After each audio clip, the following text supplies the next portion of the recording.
O livro de Esther é um dos livros mais curiosos e interessantes da Bíblia. A história acontece 100 anos após o exílio babilônico dos israelitas em sua terra.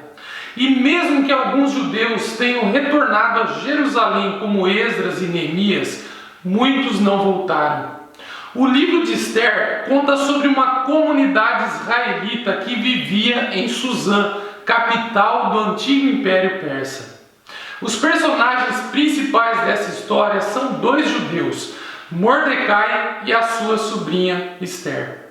E também ao rei da Pérsia e o oficial persa Amã, que é um astuto vilão.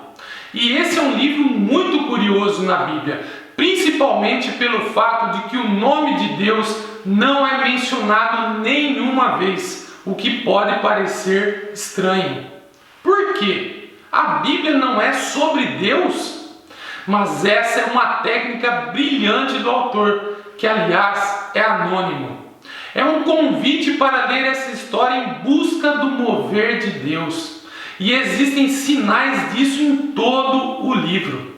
A história é cheia de muitas coincidências estranhas e inversões irônicas, e tudo isso força você a ver o propósito de Deus por trás de tudo. E o livro começa com o rei da Pérsia fazendo 2 banquetes elaborados que duram um total de 187 dias. E é tudo pelo propósito grandioso de exibir a sua grandeza e esplendor. No último dia do banquete ele está muito bêbado e exige que a rainha, sua esposa Vasti, apareça na festa para mostrar a sua beleza. Ela recusa e assim, numa fúria embriagada, ele a destitui e faz um decreto muito tolo de que todos os homens persas devem ser os donos de suas próprias casas. E aí ele realiza um concurso de beleza com o objetivo de encontrar uma nova rainha. E isso é como uma novela muito ruim. Mas é aqui que conhecemos Esther e seu tio Mordecai. Esther esconde sua identidade judaica, entra no concurso de beleza e vence. E o rei fica tão obcecado com Esther que ele a exalta para se tornar a nova rainha da Pérsia. Depois disso, e de forma acidental, acontece de Mordecai ouvir 2 guardas reais conspirando para assassinar o rei. E assim, ele informa Esther que por sua vez informa o rei, e Mordecai recebe o crédito por salvar a vida do rei. Desde o começo, Deus não é mencionado em nenhum lugar, mas tudo isso parece providencialmente ordenado. O que é que Deus está fazendo? Nós precisamos continuar a história. A seguir, a história nos apresenta Amã, que na verdade não é persa. Ele é chamado de Agagita, um descendente dos antigos cananeus. Lembrem-se de 1 Samuel capítulo 15. O rei eleva Amã à posição mais alta do reino e ele exige que todos se ajoelhem diante de Amã. Bem, quando Mordecai vê Amã, ele se recusa a se ajoelhar, o que naturalmente enche Amã de raiva. E quando ele descobre que Mordecai é judeu, Amã convence o rei com sucesso a fazer um decreto louco para destruir todo o povo judeu. E para decidir a data da aniquilação dos judeus, Amã joga os dados. Um dado é chamado Pur em hebraico. Guarde isso para mais tarde. 11 meses depois, no dia 13 de Adar, todos os judeus morrerão. Então, Amã e o rei fazem um banquete para celebrar a sua decisão, que foi realmente terrível. E a história agora volta para Mordecai e Esther, que são a única esperança para o povo judeu. Eles criam um plano onde Esther revelará sua identidade judaica ao rei e pedirá que ele reverta o decreto. Mas aproximar-se do rei sem um pedido real é, segundo a lei persa, um ato que merece a morte. Assim, em uma declaração importante, Mordecai está confiante de que, mesmo que Esther permaneça em silêncio, a libertação para os judeus virá de outro lugar. E então Mordecai se pergunta em voz alta. Ele diz: quem sabe, talvez você tenha se tornado rainha para um momento como este. Esther responde com coragem e tenciona ir ao rei com suas palavras incríveis. Se eu perecer, pereço. Sabendo o que acontece, observamos a inversão irônica dos planos malignos de Amã. Então, Esther realiza um primeiro banquete para o rei e Amã, e diz que quer fazer um pedido especial para ambos, em um banquete exclusivo no dia seguinte. Então, Amã deixa o banquete totalmente bêbado e vê Mordecai na rua. Ele está enfurecido e ordena que uma forca seja construída para que Mordecai fosse morto nela pela manhã. E quando parece que as coisas não podem piorar mais para os judeus e para Mordecai, de repente a história muda. Acontece que naquela noite o rei não consegue dormir e escolhe as crônicas reais para leitura na hora de dormir. E ele acaba ouvindo sobre como Mordecai salvou a vida do rei. Ele tinha esquecido completamente. E então, pela manhã, Amã aparece para pedir a execução de Mordecai. E o rei nesse momento ordena que Amã honre Mordecai publicamente por salvar a sua vida. E então, agora Amã tem que levar Mordecai pela cidade, num cavalo real, pedindo a todos para louvá-lo. Esse momento na história é um pivô para todo o livro. E assim começa a queda de Amã e a ascensão de Mordecai ao poder. Vejamos como isso aconteceu. No dia seguinte é o segundo banquete de Esther.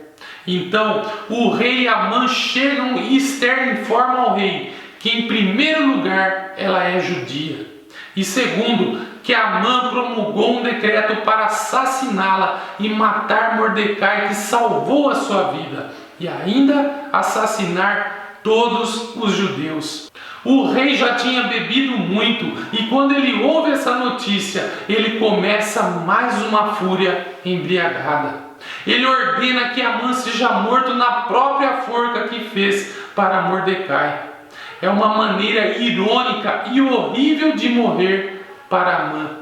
Mas a execução de Amã não resolve o problema do decreto de matar todos os judeus. Então, o foco agora volta para Esther e Mordecai, enquanto fazem um plano para reverter o decreto. Eles descobrem que o rei não pode revogar um decreto que já fez. Em vez disso, manda Mordecai emitir um contra-decreto.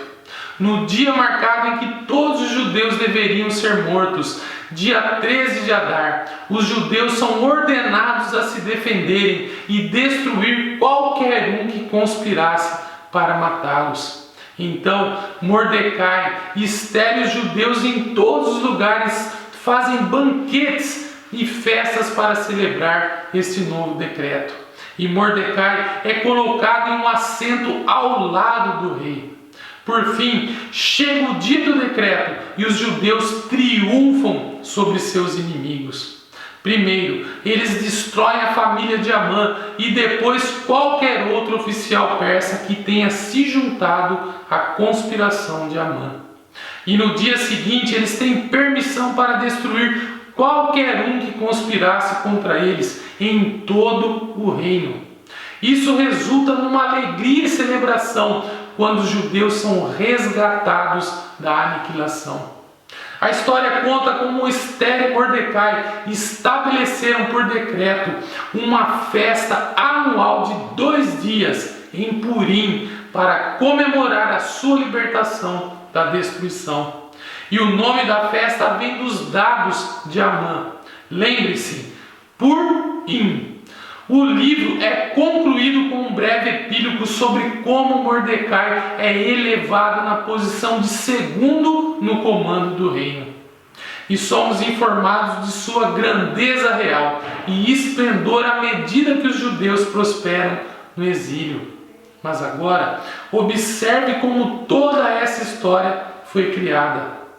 A história estava cheia de momentos de versão irônica, mas agora podemos ver toda ela bem estruturada como uma versão irônica até nos detalhes.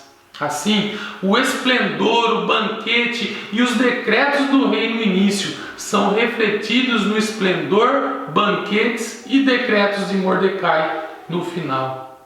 Esther e Mordecai primeiro salvam o rei e agora salvam todos os judeus. No início, nós podemos ver a exaltação de Amã, seguido dos seus decretos e banquetes, que são invertidos para a elevação de Mordecai, seguido por seu decreto e banquete. E no meio da estrutura da história, tem as cenas de planejamento de Esther e Mordecai. E depois temos 2 banquetes de Esther que molduram o momento de maior inversão da história: a humilhação de Amã e a exaltação de Mordecai.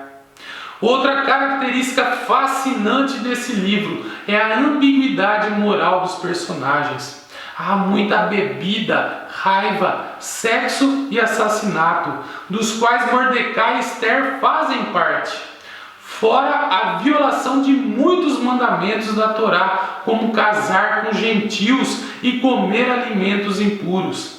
E a história não coloca Mordecai e Esther como exemplos morais, como se endossassem seu comportamento. Mas eles são apresentados como modelos de uma vida de confiança e esperança quando as coisas começam a dar errado. E assim, o livro de Esther volta à questão com a qual nós começamos: por que Deus não é mencionado? A mensagem desse livro parece ser que quando parece que Deus está ausente, quando seu povo está no exílio, quando é infiel à Torá, será que isso significa que Deus está cansado de Israel? Será que Deus abandonou as suas promessas? E o livro de Esther nos diz que não. Ele nos convida a ver que Deus pode e trabalha no meio da confusão e ambiguidade moral da história humana. E Ele usa a fidelidade de pessoas moralmente comprometidas para realizar os seus propósitos. E assim, o livro de Esther nos pede para estarmos dispostos a confiar na providência de Deus, mesmo quando não podemos vê-lo trabalhando, e esperar que não importa o quão ruim as coisas fiquem, Deus está comprometido a redimir o seu mundo. Amém.